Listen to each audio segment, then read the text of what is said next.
Ahora sí, buenos días otra vez, nuevamente. Es un placer poder estar con ustedes y vamos a esta mañana poder seguir, como les decía, la serie de las solas, las 5 solas, y vamos a ver la cuarta sola que se llama Solo Fide. ¿Sí? Esta vez es ver cómo la salvación, ¿sí?, y el perdón de pecados es por medio de la fe. ¿Sí? Esta frase es una frase en latín, solo fide, que significa solo por fe. ¿Sí? Es una de las 5 solas que la Reforma Protestante, ¿sí?, se conjuntaron, y esta señala que la salvación es a través de la fe, no por obras, como lo explica. Y vamos a ir a Efesios, por favor, capítulo 2, versículo 8 y 9.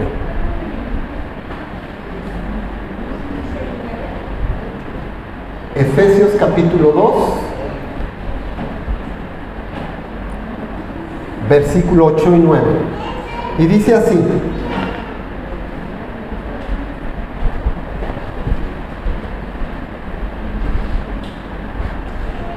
porque por gracia ustedes han sido salvos mediante la fe.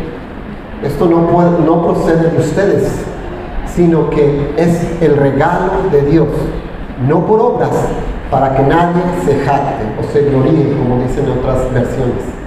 ¿Sí? Entonces, versículos 8 y 9 nos hablan sobre esta fundamentación de esta sola, donde dice que la salvación es por fe, no por obras. Vamos a ver un poquito del contexto en donde se formuló esta doctrina para entender mejor su significado. Y si nos regresamos un poco a lo que era el tiempo de la Reforma, ¿sí?, podemos ver que ahí en ese tiempo es donde se formuló esta doctrina. ¿Sí? Y yo les pregunto, ¿cuándo los hombres fueron salvos por fe? ¿Desde Jesucristo para acá o antes de Jesucristo? ¿Desde Jesucristo para acá? Antes, desde antes. Siempre ha sido la salvación por fe. ¿Sí? No fue a partir de la muerte y resurrección de Jesucristo. Y, por ejemplo, ¿cómo se salvó Abraham? Vamos a Romanos 4:3.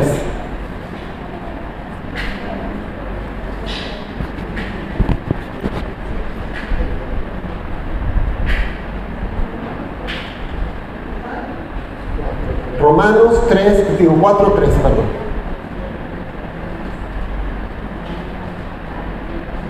¿Ya lo tienen? Y dice, permítanme 2 segunditos.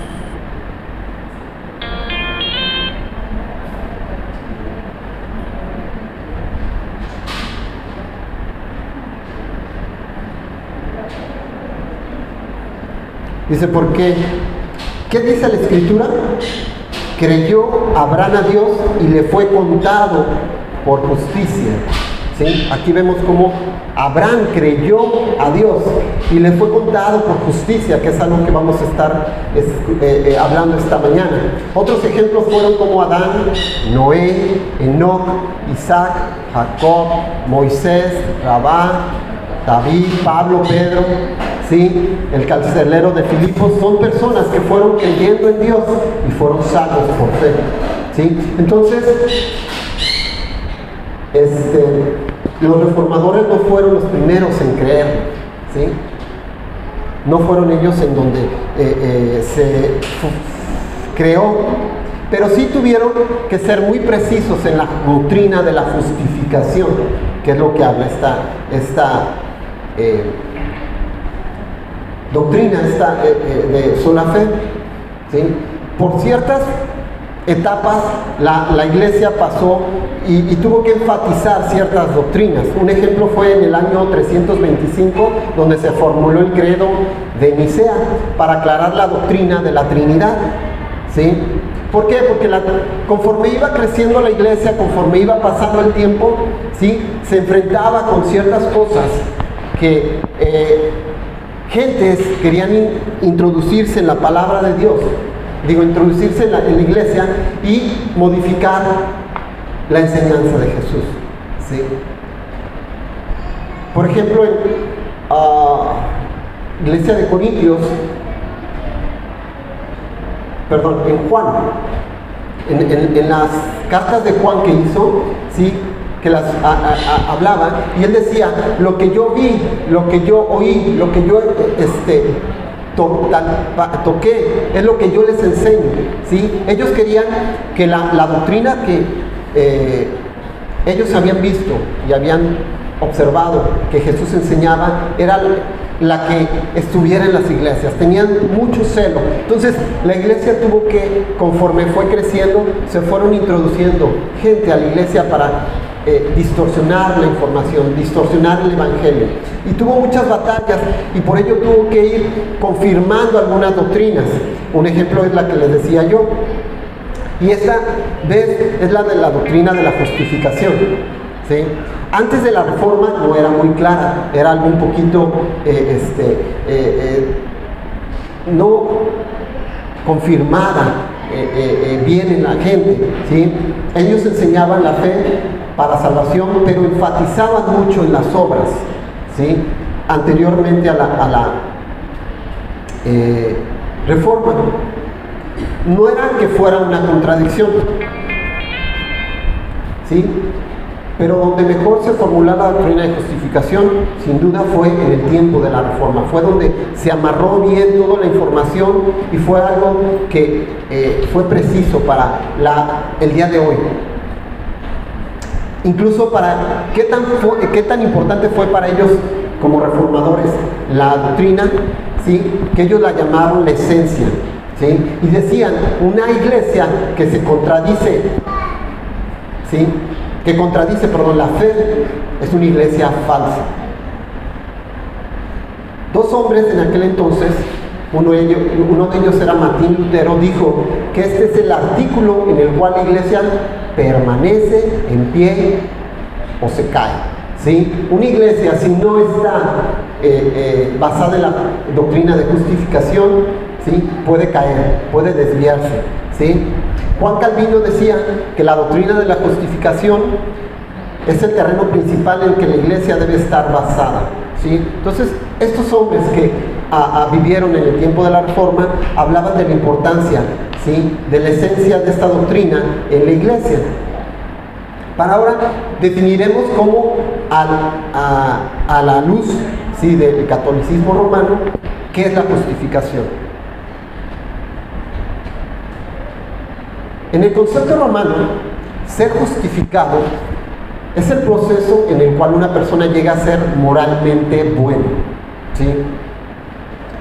Por ahí hay una Biblia que le llaman Vulgata Latina, ¿sí?, que esto traduce la palabra griega justificar de la manera siguiente: es justificar. Esta palabra significa, y tiene un cierto problema en la traducción. Decía, esta palabra es hacer justo, esto es importante, hacer justo a uno. Y bueno, nosotros no queremos decir ser justo, sino declarado justo. La palabra del Señor nos enseña que somos declarados justos, ¿sí? Ellos en Roma, ¿sí?, creían que ser justificado es ser moralmente bueno. Pero sabía Roma que todos sus feligreses, no son perfectamente perfectos y caían. Entonces prepararon una situación para poderlos hacer buenos, ¿sí? Y ellos crearon la doctrina de la penitencia, ¿sí?, con el propósito de poder volverse a reconciliar con Dios y ser completamente sano, ¿sí? Yo creo que muchos hemos escuchado esa cuestión de la penitencia, ¿verdad? ¿Sí? Y ellos decían: ¿por qué eres justo? Porque tu penitencia te reconcilia con Dios, es un mérito. Entonces, de acuerdo a esta teología romana, el día del juicio, cuando Dios estés delante de Dios, te declare justo en el día final, está declarando lo que no eres de acuerdo a su doctrina. Solamente Dios está reconciliando lo que eres en tu persona, no que eres un hombre justo.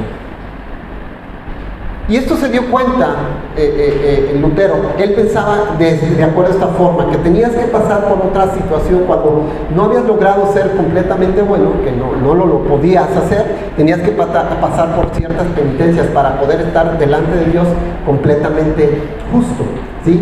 Y así pensaba Lutero, que las penitencias te hacían justo y que si no alcanzabas en vida esa perfección, entonces estaba en purgatorio. Por ahí ubicamos eso, ¿verdad?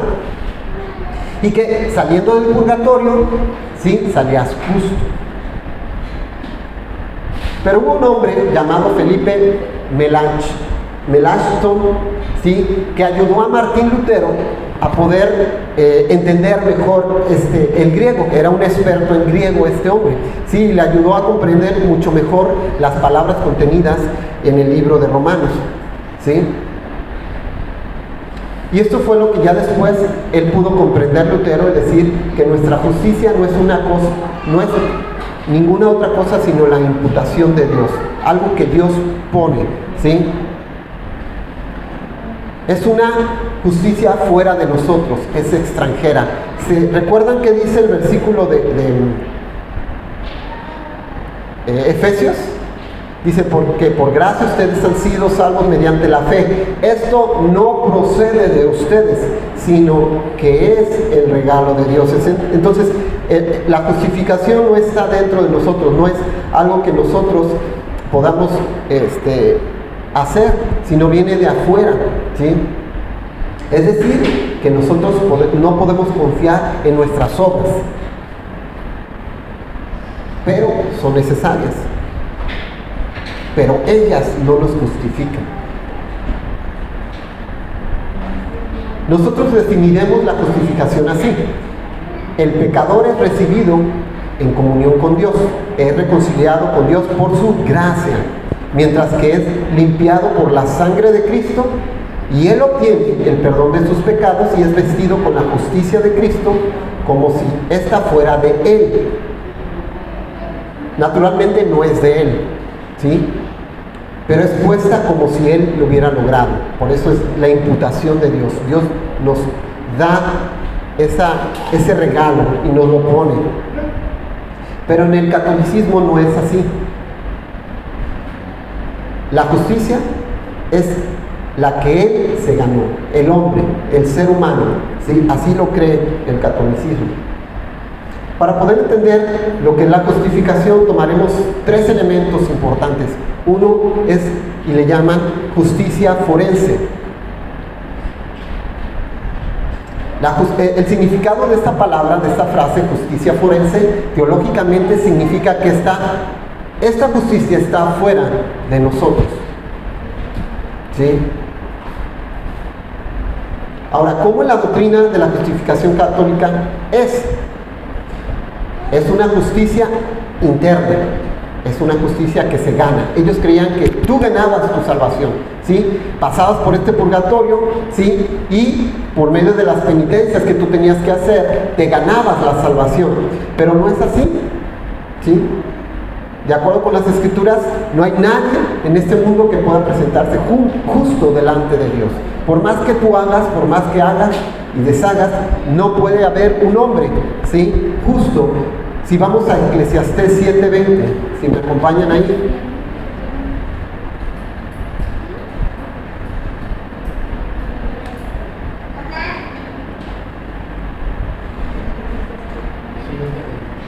Eclesiastés 7:20.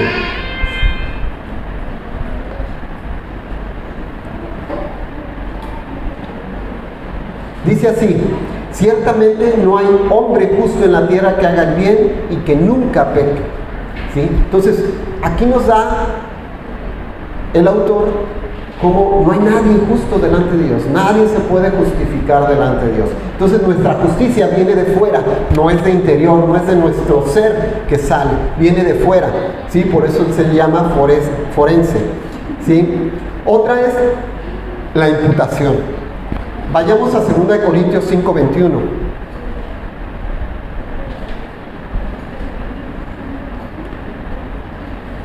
Segunda de Corintios 5:21.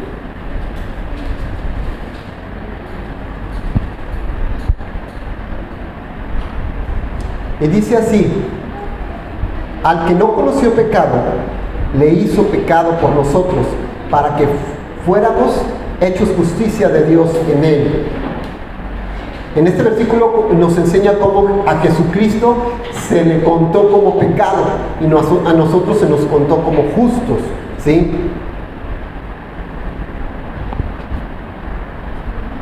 Aquí está ese misterio de esta palabra, esta parte de la imputación, ¿sí? Imputación significa acreditar algo a la cuenta de otra persona. ¿Qué pasó? A Cristo se le imputó pecado, se le sobrevino el pecado de la humanidad en él, ¿sí? Y a nosotros, ¿qué pasó? ¿Sí? Bueno, aunque él nunca había cometido pecado, ¿sí? No se le contaba como pecado. Y a nosotros se nos imputó, se nos dio la justicia, aunque nosotros no tengamos perfección, ¿sí? Esa es la parte de la imputación. A Jesús, siendo un hombre perfecto, sin pecado, se le imputó pecado. Y nosotros que estamos desperfectos y con pecado, se nos imputó justicia, ¿sí? Dice que la justicia que Jesús obtuvo no nos fue puesta a nuestro favor, ¿sí? Y es en esa justicia que somos nosotros salvos. Si fuera por nuestra justicia, solamente nos ganaríamos el infierno, no pudiéramos tener la salvación. ¿Por qué? Porque no estamos libres de pecados. Sí, lo decía Eclesiastés, no hay ni un hombre que pueda ser justo, siempre anda pecando, por pecado que sea. Y hay que entender que también dentro de esa parte de regalo de imputación, de la justicia, también se nos imputó la regeneración. Porque ¿de qué sirve que nosotros podamos ser tratados como justos, ¿sí? Pero seguir amando el pecado, ¿sí? Dios nos ha cambiado nuestro corazón para poder ir y caminar hacia la santidad, ¿sí? Esto es la justificación por la fe. Y es por fe que nosotros recibimos una justicia que no nos pertenece, estaba fuera de nosotros, ¿sí? Algo que estaba en otro lugar, ¿sí? Que pertenece a quién? A Cristo, y fue imputada, ¿sí? De su obediencia perfecta y de su muerte en la cruz. Ese fue nuestro regalo, ¿sí? Y bueno, algunos pueden refutar nuestra postura en la posición que nos dice. Y bueno, pueden decir que eso es una ficción legal, que es algo que no legalmente no es cierto. Pero podemos hacerle una pregunta: ¿por qué murió Cristo en la cruz? Murió por nuestros pecados, ¿verdad? Y eso es una ficción legal. ¿Por qué murió por nuestros pecados si Él no pecó? Bueno, porque ellos fueron imputados en Él, ¿sí? Nuestros pecados fueron imputados en Él. Eso dicen las Escrituras, ¿no?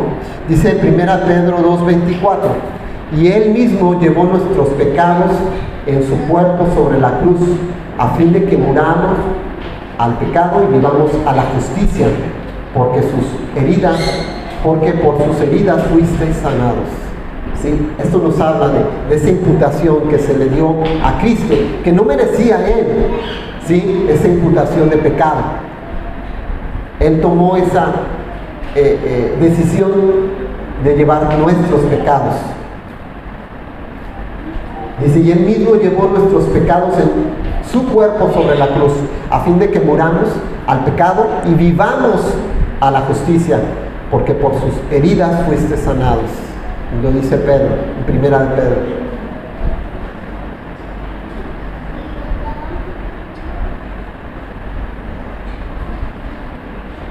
¿Y por qué se nos fue dada su justicia? Nos enseña la palabra de Dios en Filipenses 3:9.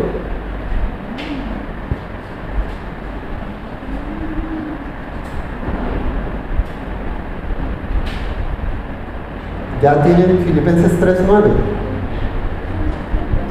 Dice la palabra de ser, y ser hallado en él, no teniendo mi propia justicia derivada de la ley, sino la que es por la fe en Cristo, la justicia que procede de Dios sobre la base de la fe. ¿Sí? Y aquí hay dos partes que se nos imputan. ¿Sí? A Cristo se le fue dada nuestra deuda y a nosotros se nos fue dada su justicia. ¿Sí? Y por eso podemos ser salvos delante del Señor. La tercera palabra ya veíamos que era la palabra imputación. La otra era justicia forense. Y por último, la palabra o la parte de la fe. ¿Sí? Vayamos a Romanos 4, versículo 4 y 5.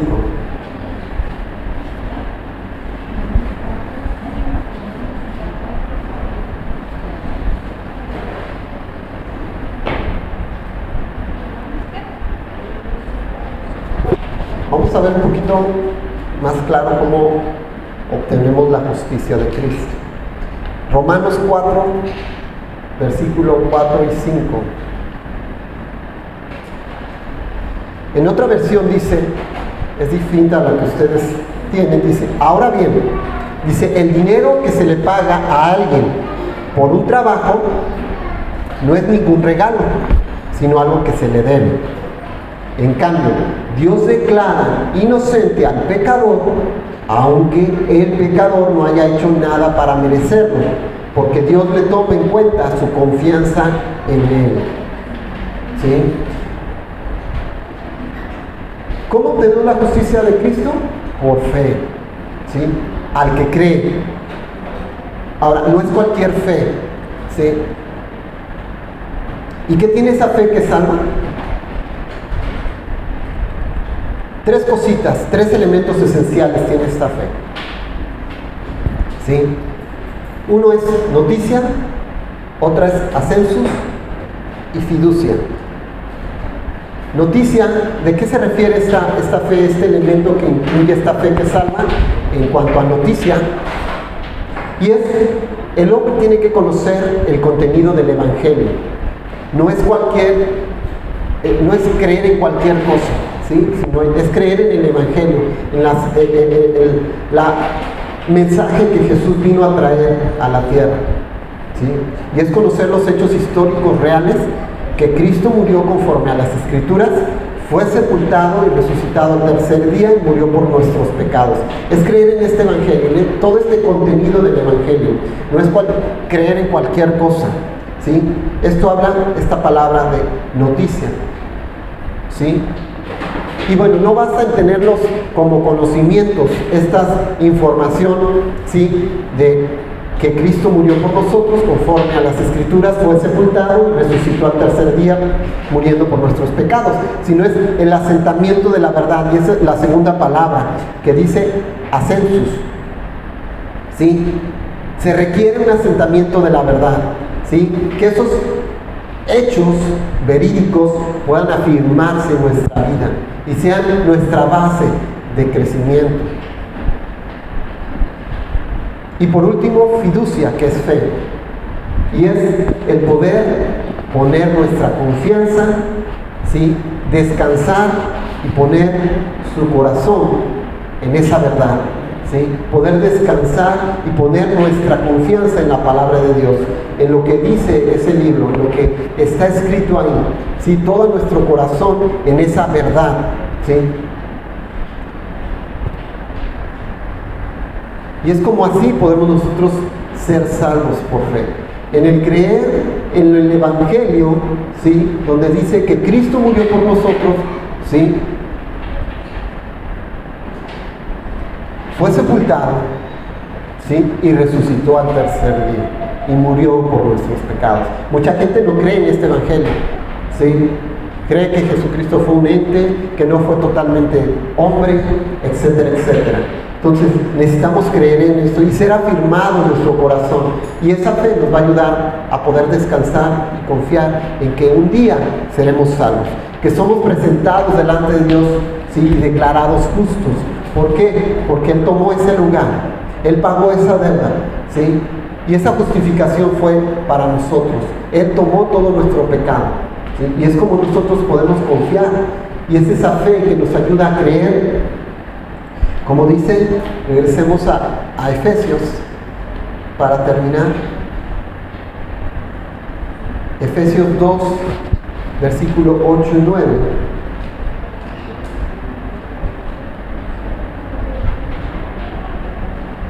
Porque por gracia, ¿qué significa gracia? Regalo inmerecido, ¿verdad? Algo que no nos correspondía.